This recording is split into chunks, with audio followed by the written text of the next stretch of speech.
Lonely Rancher acheta une jeune femme enceinte vendue par sa mère. Puis il trouva le miracle qu'il avait attendu toute sa vie. Sous le couvert du crépuscule, la cabane derrière le magasin d'alimentation empestait la sueur, le kérosène et le silence achetés à bas prix. Les poignets de Clara étaient rouges à cause des menottes en fer que sa mère lui avait passées 1 heure plus tôt.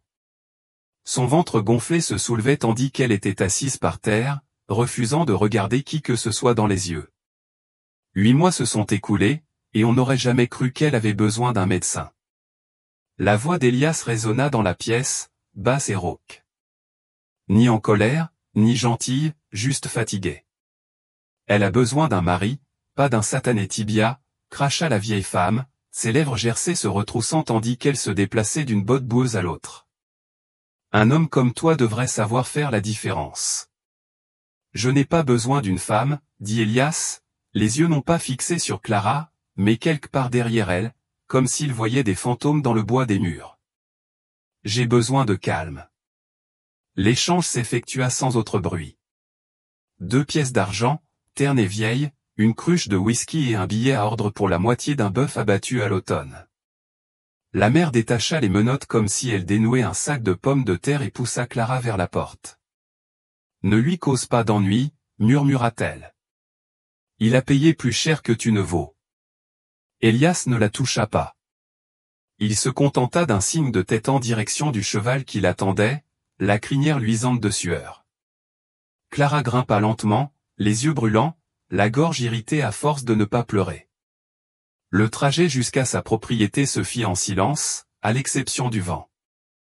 Il y avait 5 kilomètres à travers des sentiers poussiéreux et des ombres de pins qui semblaient respirer. Sa maison était nichée au bord du vide. Pas de voisins, pas de clôture, juste un terrain vague et une véranda qui semblait n'avoir entendu aucun rire depuis 10 ans. Il l'aida à descendre et lui fit signe de la porte. À l'intérieur, l'air était trop pur. Pas d'odeur de tabac, pas de parfum, seulement de la fumée de bois et de l'huile essentielle de citron. Une seule photographie était accrochée de travers au-dessus de la cheminée, une femme aux yeux brillants, les mains enroulées autour d'une couverture pour bébé. L'enfant avait disparu. Tu peux rester ici, dit Elias en désignant une chambre sur la gauche. Le lit est ferme. Il y a de l'eau près du poêle. Je n'entrerai pas sans frapper. Clara ne répondit pas. Ses doigts planaient près du pli caché de sa botte, là où elle avait cousu une fine lame quelques jours auparavant. Elle hocha la tête et entra. La pièce sentait la lavande et la poussière. Le lit était recouvert d'une couette trop fine pour le reste de la maison. Une brosse, un miroir et une paire de chaussures neuves étaient soigneusement disposés à côté de la commode. Ce n'était pas une prison, mais on s'y sentait comme dans une prison. Plus tard dans la nuit, bien après que les coyotes eurent commencé à chanter pour les étoiles, Clara resta éveillée, une main sur le ventre, l'autre enroulée autour de la poignée du poignard. Le bébé donna des coups de pied, son souffle s'arrêta. Elle guetta les pas. Rien, juste le vent et le craquement occasionnel de la vieille poutre qui se bloquait.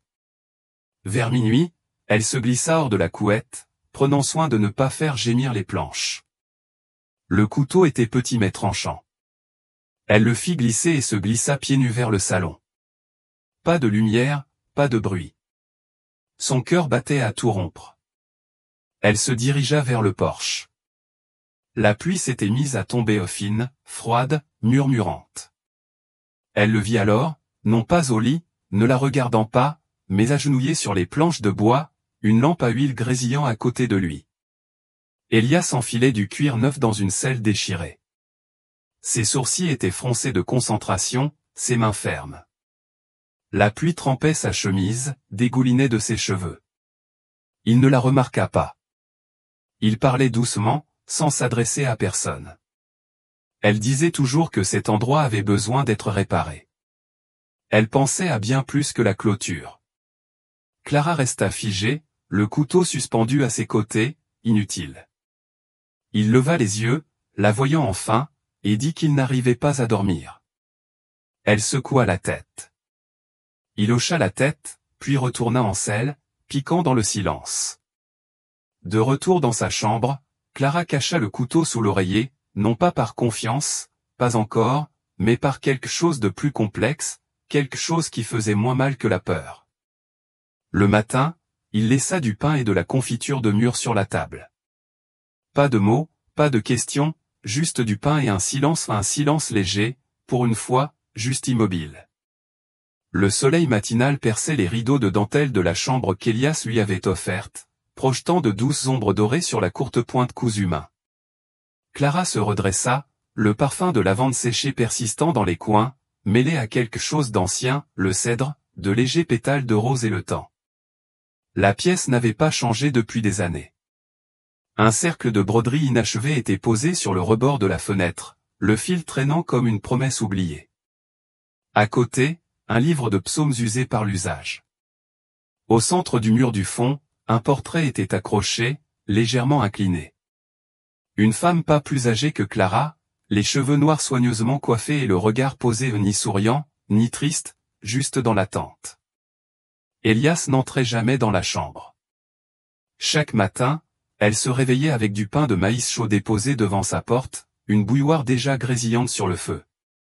Certains jours, des fagots de bois supplémentaires étaient soigneusement empilés, et une robe propre, raccommodée et pliée, se trouvait au pied de son lit.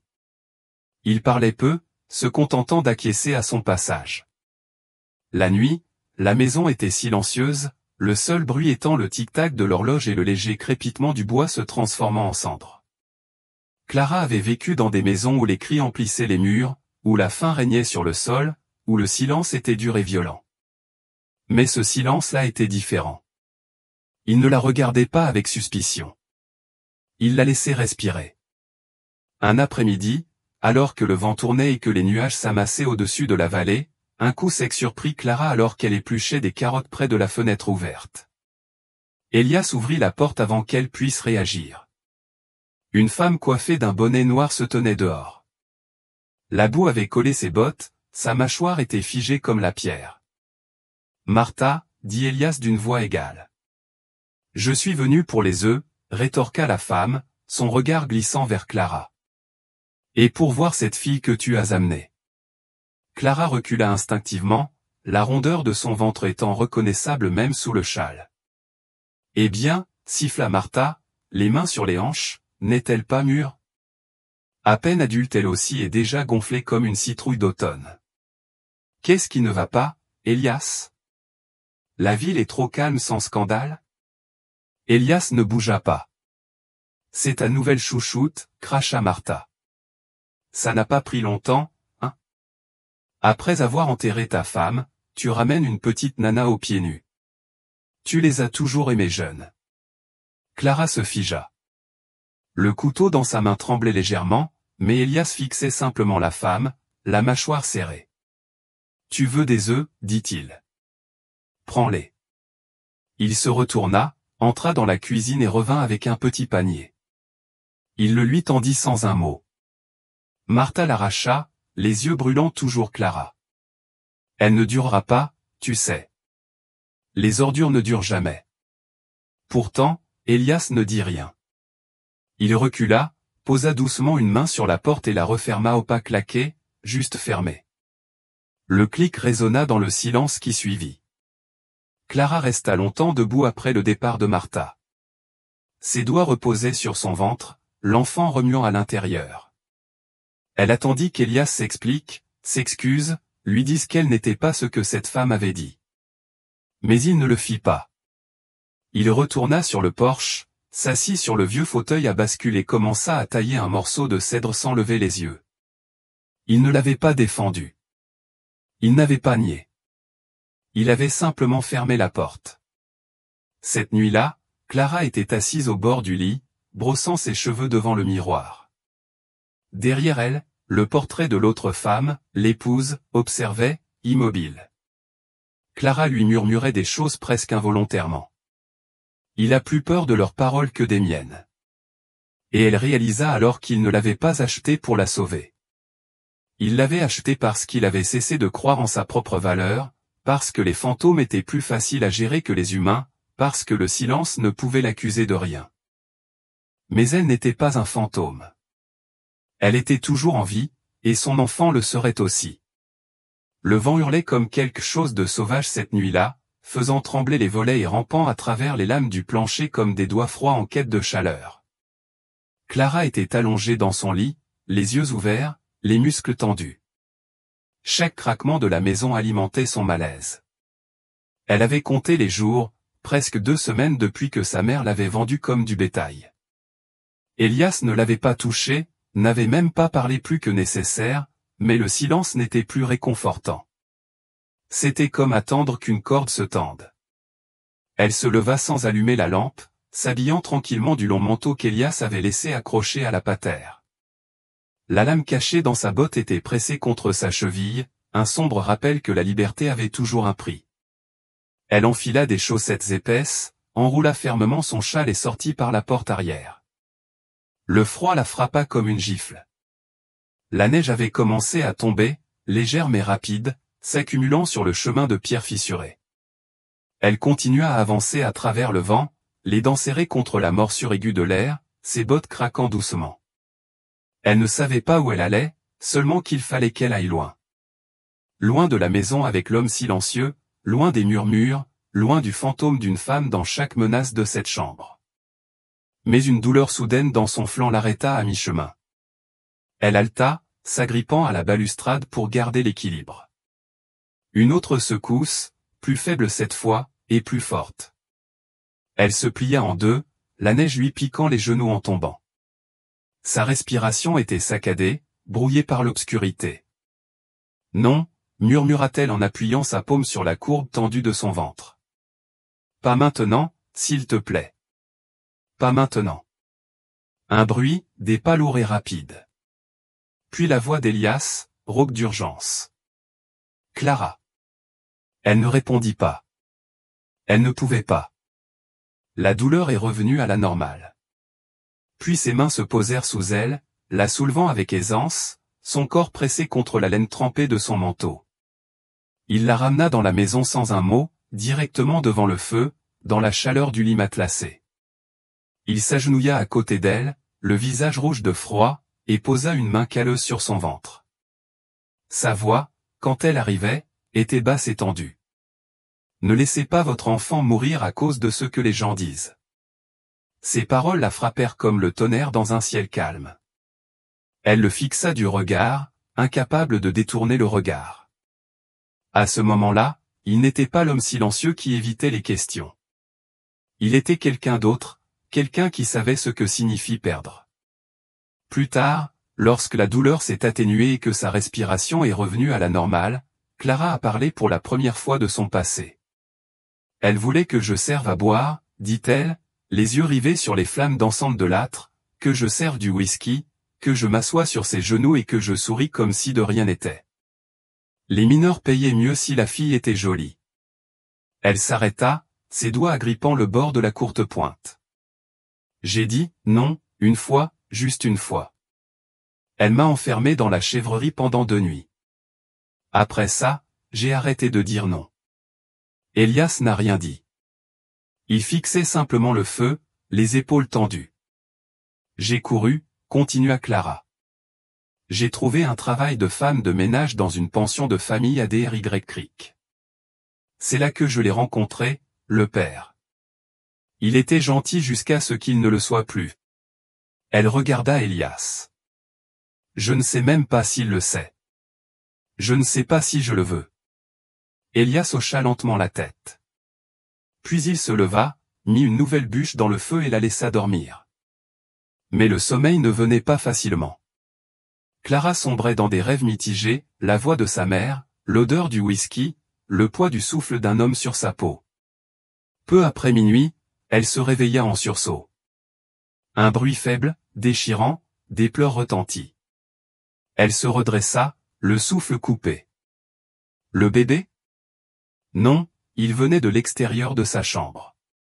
Elle se leva doucement, marcha vers la source et s'arrêta au bout du couloir.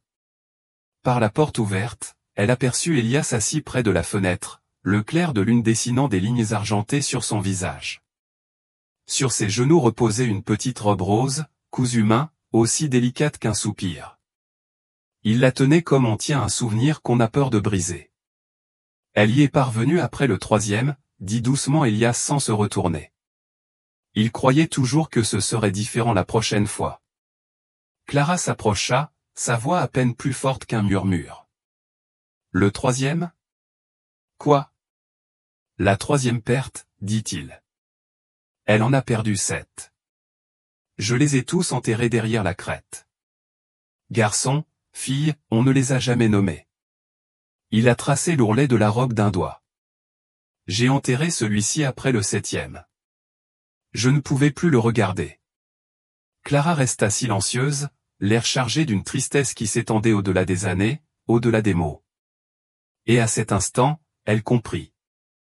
Il ne s'était pas fermé au monde par cruauté. Il l'avait fermé parce qu'il lui avait pris tout ce qu'il avait osé aimer. Le lendemain matin, après les pleurs, la neige avait presque entièrement fondu, révélant l'herbe brune et cassante. Clara se tenait à la fenêtre de la cuisine et regardait Elias seller son cheval. Il se déplaçait lentement, avec précision comme toujours, mais quelque chose avait changé. La nuit dernière avait transformé le silence entre eux en quelque chose d'autre, non plus fait de peur ou d'incertitude, mais de chagrin partagé. Après son départ pour la ville, Clara s'enveloppa dans son châle et sortit. Le vent s'était calmé, l'air était humide de dégel. Elle suivit le sentier étroit derrière la grange, ses bottes craquant sur le sol à moitié gelé, passant devant le poulailler et la clôture cassée.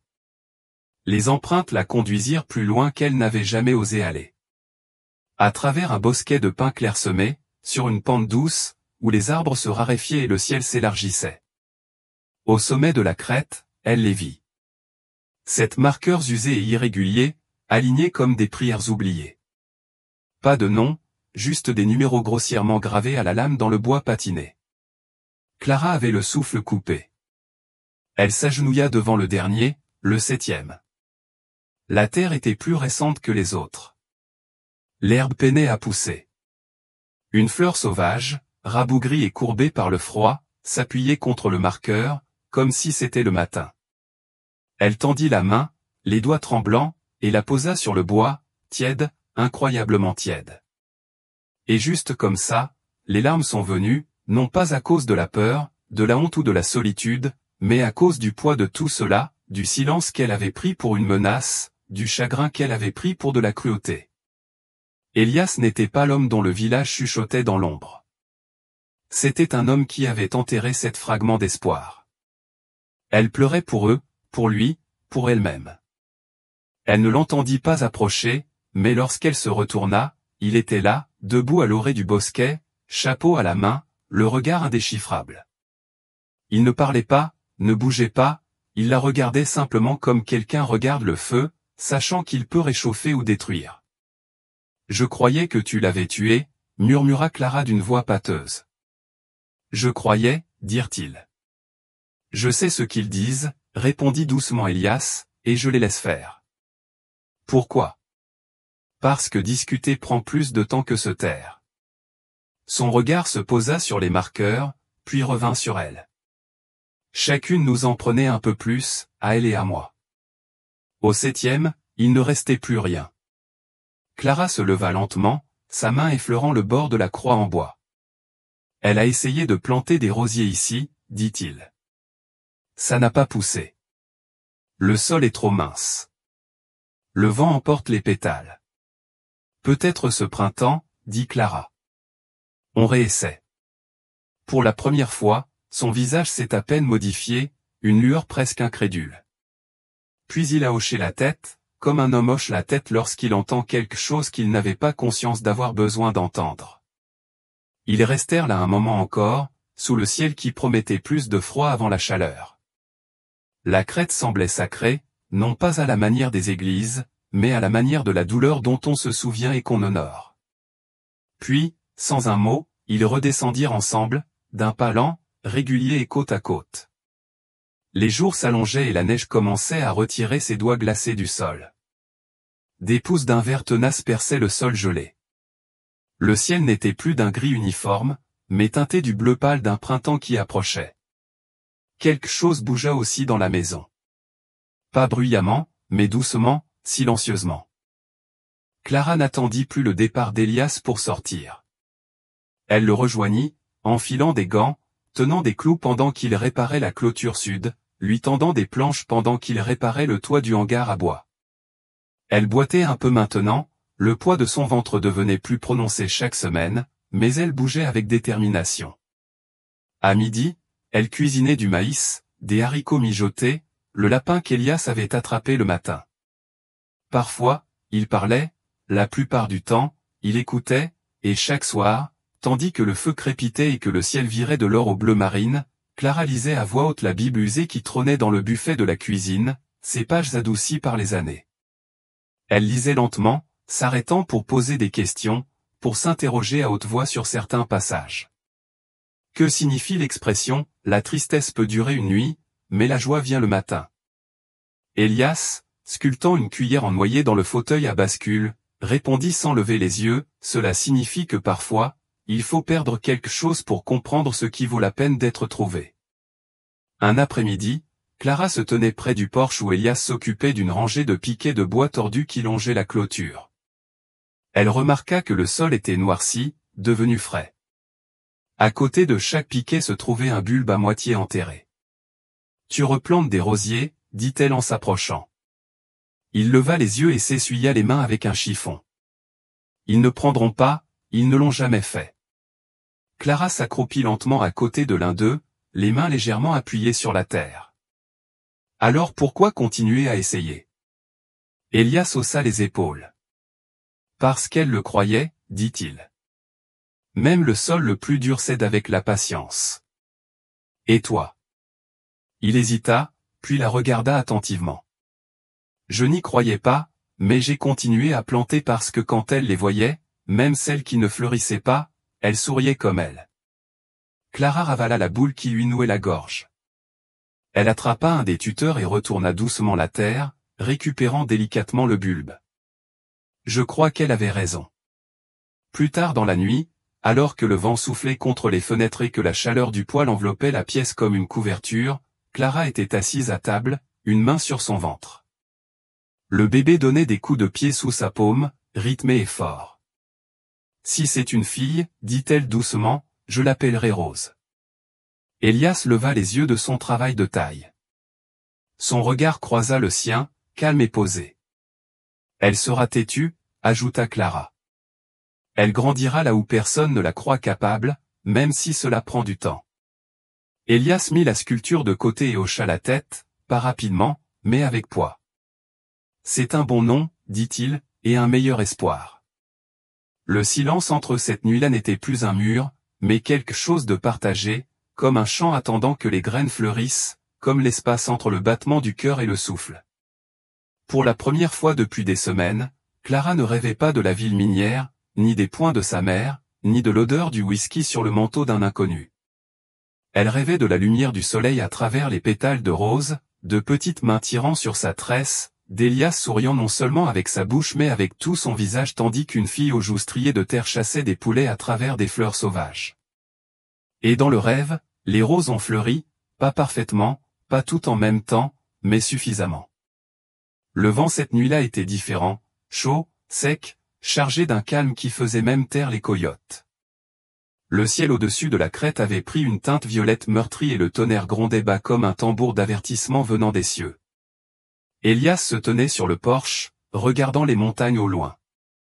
Un éclair illumina l'horizon, suivi quelques secondes plus tard par un coup de tonnerre si violent qu'il fendit le ciel. Puis vint l'odeur, une fumée acide et âcre.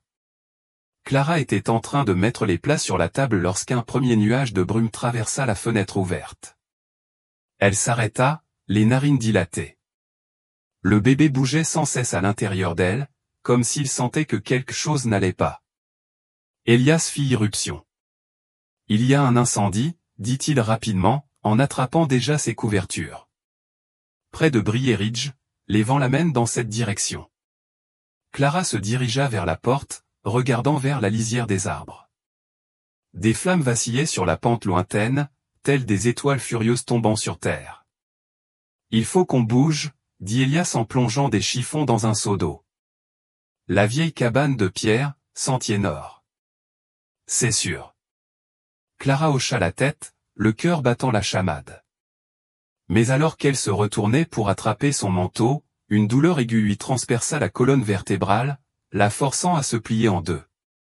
Élias, halta-t-elle en agrippant le bord de la table. Il était à ses côtés en quelques secondes, les yeux écarquillés. « C'est l'heure, » murmura-t-elle, la panique lui montant à la gorge. Le bébé. Une autre contraction la frappa plus fort cette fois, lui coupant le souffle. La fumée s'épaissit autour d'eux. L'incendie approchait rapidement. Élias n'hésita pas.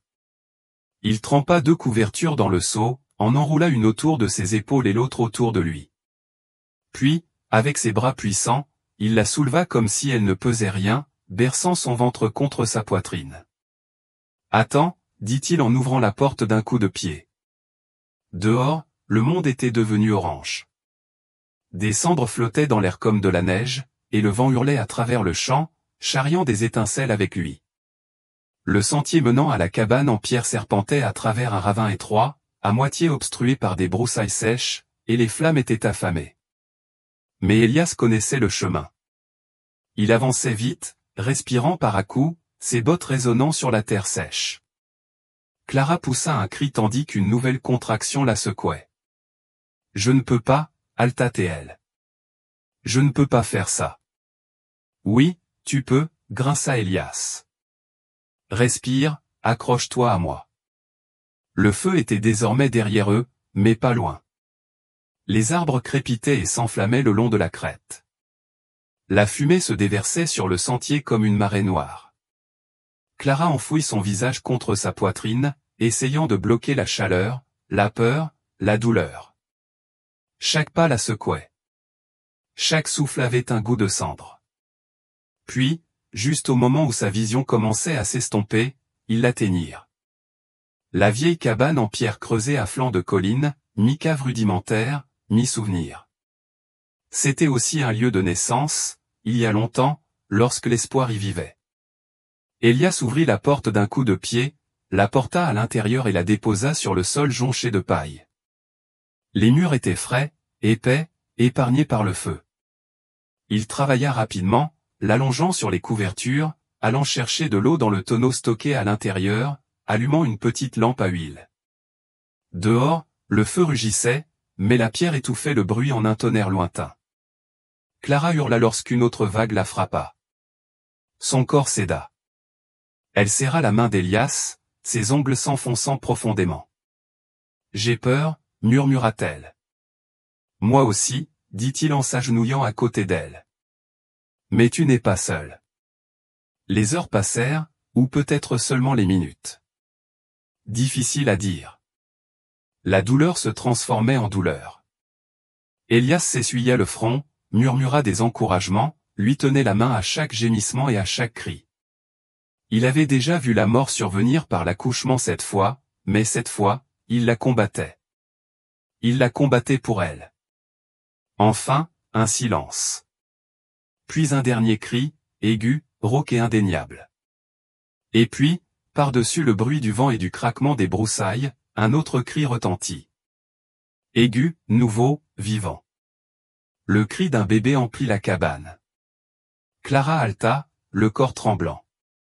Des larmes ruisselèrent sur son visage. Élias prit le petit paquet rouge dans ses bras, l'enveloppa étroitement dans un tissu et le lui tendit. « Une fille » murmura-t-il. Clara rit et pleura à la fois, prenant l'enfant dans ses bras. « Rose » dit-elle. « C'est Rose. » Dehors, le feu commençait à s'éteindre. À l'intérieur, la vie avait repris. Les premières lueurs de l'aube filetaient à travers les fissures des murs de pierre, douces et dorées, emportant avec elles le parfum de la terre brûlée et de la vie nouvelle. Le feu avait progressé durant la nuit. Sa fureur s'était réduite à de lointaines traînées de fumée s'élevant à l'horizon. Mais son souvenir persistait dans l'air, s'accrochant à la peau et au souffle comme une ombre. À l'intérieur de la hutte, cependant, quelque chose de plus lumineux avait pris racine. Les cris du bébé retentirent à nouveau, féroces, incessants, pleins de souffle et d'un nouveau but. Ce n'était pas le gémissement d'une créature fragile, mais le cri d'une créature déterminée à vivre. Il résonna sur les murs de pierre comme un hymne, un son que personne n'avait entendu ici auparavant, depuis 10 longues années, et brisa le poids de ce silence en un instant. Elias s'agenouilla près de Clara, les mains tachées de suie et de sang, les épaules tremblantes, non pas de peur, mais de quelque chose de bien plus vulnérable, le soulagement. Sa poitrine se soulevait et s'abaissait en halètements irréguliers, comme s'il était lui aussi né de nouveau avec l'enfant. Il baissa les yeux vers Clara, qui tenait le nouveau-né contre sa poitrine, les bras tremblants, le visage pâle d'épuisement et rayonnant d'émerveillement. Ses joues étaient couvertes de terre, son front était couvert de sueur. Mais ses yeux flamboyaient. Le bébé, couvert de sang après sa naissance, se tortillait et fouillait à l'aveuglette, cherchant de la chaleur, du lait, une voix qu'elle reconnaissait. Ses doigts se courbaient dans l'air comme des pétales se déployant au soleil. Clara leva les yeux vers Elias à travers des larmes qui n'avaient pas encore séché. « Elle est forte, murmura-t-elle, la voix coincée dans sa gorge. « Elle est bruyante, répondit Elias d'une voix rauque, un sourire étirant les commissures de ses lèvres. Les rides de son visage s'adoucirent l'espace d'une seconde, lui redonnant presque l'air d'un homme qu'il était autrefois, avant que le chagrin ne grave son nom dans son dos. Il tendit la main tremblante, lente, comme s'il s'approchait d'un objet sacré. D'un doigt tremblant, il effleura la joue du bébé. Sa peau était douce, incroyablement douce, comme de la soie réchauffée par la lumière du feu. Elle cligna des yeux, les yeux encore embrumés par le flou de la naissance, et laissa échapper un bâillement si petit, si humain, qu'il le brisa. « Rose, murmura-t-il. Elle sera rose. » Clara serrait le bébé plus fort, ses lèvres pressées contre les cheveux humides de l'enfant.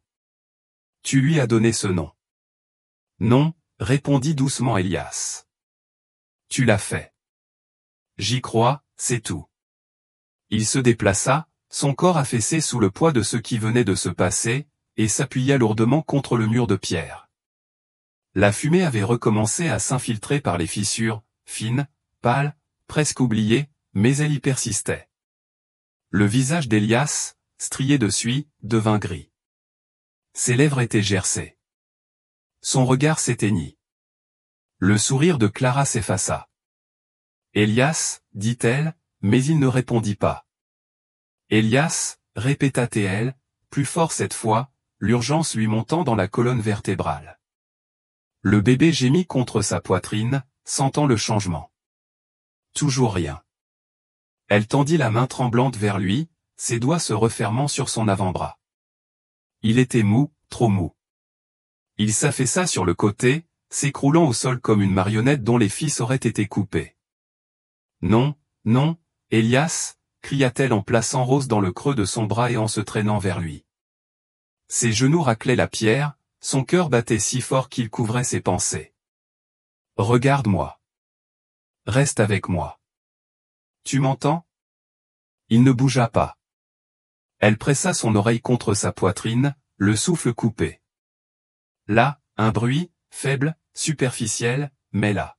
« S'il te plaît, » murmura-t-elle en pressant son front contre son épaule. « S'il te plaît, ne pars pas. Pas maintenant. Pas quand elle est là. » Elle le secoua une fois, 2 fois. Toujours rien. Et puis, Rose pleura. Un cri perçant et furieux qui déchira l'air comme le tonnerre. Ce n'était ni la peur ni la faim. C'était de l'insistance, un appel à la vie. Elias halta. Sa poitrine se souleva brusquement, puis retomba. Un autre souffle, rauque, rauque, mais vivant. Ses yeux s'ouvrirent brusquement, d'abord confus. Ensuite, ils ont trouvé le visage de Clara. Elle a des poumons, croassa-t-il. Clara rit, le son se transformant en un sanglot. Toi aussi, sourit-il faiblement, ses paupières se fermant à nouveau. Je suppose que j'en aurai besoin. Dehors, le feu couvait dans le souvenir. La fumée se leva, et à l'intérieur de cette cabane délabrée et noircie par la suie, tous trois restèrent unis, enveloppés de silence, de souffle, du fragile miracle de la survie lié non par le sang, mais par le cri qui avait nommé un enfant et ressuscité un homme, lié par une rose qui avait fleuri au milieu des ruines. 1 an plus tard, la maison, autrefois silencieuse, bourdonnait de vie. La clôture en bois avait été reconstruite, solide et droite, entourée de vignes et d'herbes sauvages, revenues avec les pluies printanières. Un berceau était posé près de la fenêtre de devant, sculpté dans du cèdre et lissé à la main, là où un bébé dormait autrefois et où il se tenait maintenant, apprenant à marcher, un pas chancelant à la fois. Les rosiers près du porche avaient fleuri. Pas tous, pas parfaitement, mais suffisamment. De délicats pétales roses s'ouvraient vers le soleil, têtus et tendres. Ils poussaient là où seuls les chèques avaient vécu auparavant. À l'intérieur de la maison, des rires résonnaient dans la cuisine. Clara remuait le ragoût en fredonnant doucement tandis que Rose babillait par terre, serrant une cuillère en bois comme un sceptre. Elias était assis à la table, réparant le bras déchiré d'une poupée avec la même patience dont il faisait preuve autrefois pour coudre des selles et des chaussures. Les lettres arrivaient désormais, enveloppées de rubans bleus ou glissées dans des paniers de pain de maïs et de confiture de pêche. Certaines étaient des excuses, d'autres des bénédictions. Toutes sortaient des mêmes bouches qui avaient autrefois murmuré la cruauté. Ils ont laissé des couettes, des chaussettes et même une note griffonnée par la main d'un enfant qui disait « Désolé pour ce que ma mère a dit ». Le porche devenait un lieu de rassemblement lors des chaudes soirées. Parfois, des voisins passaient, gênés au début, apportant une tarte ou de vieilles histoires. Clara ne leur a jamais demandé pourquoi ils étaient venus. Elle leur a simplement fait passer les gobelets et les a laissés revenir. Un matin, Clara tenait Rose sur sa hanche, lui montrant les fleurs près de la clôture. « Elle t'a appelé bébé hier, dit-elle en souriant. Elias haussa un sourcil devant, ma. Clara rit 2 fois. J'ai compté. Il ricana. Ce petit rire familier qui lui faisait encore mal à la poitrine, de la meilleure des manières. Elle est intelligente. Elle est à toi, dit doucement Clara, signifiant bien plus que des mots. Il tendit la main et toucha la joue de l'enfant. À nous. Ce soir-là, tandis que le soleil se teintait d'ambre sur la vallée, Rose trottinait pieds nus dans la cour. Ses boucles rebondissaient à chaque pas. Une main potelée serrait la tige d'une rose fraîchement cueillie. Elle poussa un cri de joie en voyant un papillon, trébucha et se releva à nouveau, sans se laisser décourager. Clara regardait depuis le porche, la main posée sur son ventre, à nouveau rond et animé d'une nouvelle vie. Elias se tenait à côté d'elle, sa main doucement sur son dos. La terre qui les entourait, autrefois brûlée et stérile, était redevenue verte, pas parfaite, pas facile, mais vivante. Et tandis que Rose courait en riant dans la lumière dorée, les pétales de sa rose traînant derrière elle comme des bénédictions, Clara murmura, « Certaines choses doivent être perdues pour faire place au miracle. Et même dans un endroit réduit en cendres, les fleurs peuvent encore fleurir. » Si cette histoire a ému quelque chose dans votre cœur, si vous avez ressenti la force tranquille d'un homme qui pensait qu'il ne lui restait plus rien, la résilience d'une jeune femme se relevant d'une trahison et le miracle d'une rose renaissant de ses cendres, faites-le nous savoir avec un like, un commentaire ou, surtout, un abonnement. Il s'agit d'histoires d'amour du Far West, où les romances oubliées reprennent vie, où les cœurs brisés apprennent à battre à nouveau et où les miracles se développent dans les endroits les plus sauvages. Abonnez-vous pour rester avec nous à travers chaque histoire de désir, de rédemption et d'amour qui a défié la frontière. Et n'oubliez pas d'appuyer sur la cloche pour ne jamais manquer une histoire où les balles ont manqué leur cible mais pas les cœurs. Merci d'avoir écrit avec nous. À bientôt pour le prochain article.